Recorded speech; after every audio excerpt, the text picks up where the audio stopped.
السلام عليكم ورحمة الله وبركاته. دعوة كسلو عشر كيني لبات برشادة لغة التركية.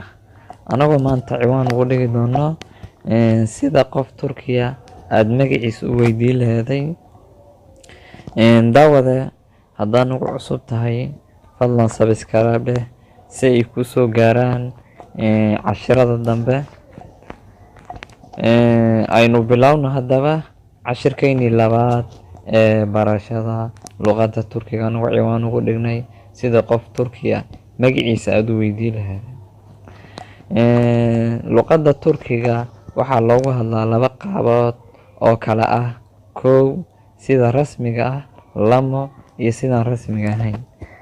sida rasmiga haddaan wax ka sheegno waa sida dadka ka waaweyn iyo dadkaad ixtiraamaysid. sidaan rasmiga ahayn waa caruurta markaad la hadlaysid iyo saaxiibada iyo caruurta. haddaba aan ku bilowno sida aad dadka waaweyn ula magac u weydii lahayd.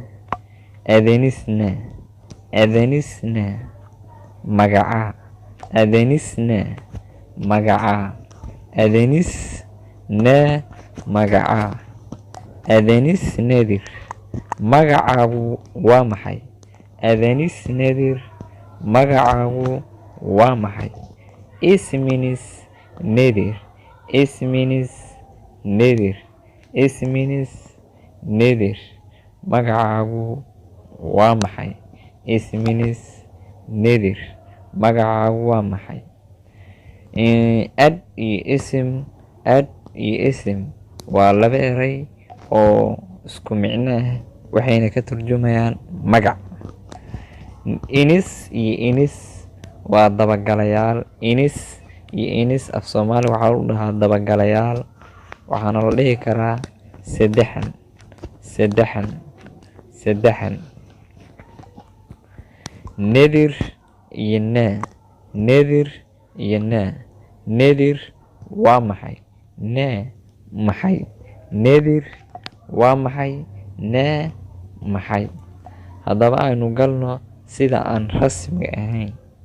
adinna, adinna magaca, adinna magaca, adinna magaca, adinna magaca. adin nadir magacaagu waa maxay?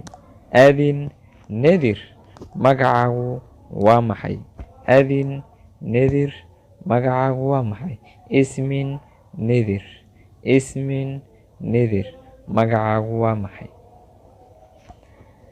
tanishtumiza memnun oldum, tanishtumiza memnun oldum, tanishtumiza memnun oldum farxad bay ii tahay in aan ku barto, farxad bay ii tahay in aan ku barto.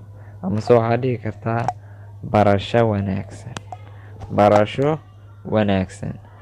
hasuu ku jawaabayo qofka wuxuu ku leeyahay bendi memnun oldum, bendi memnun oldum aniguba farxad bay ii tahay, aniguba farxad bay ii tahay.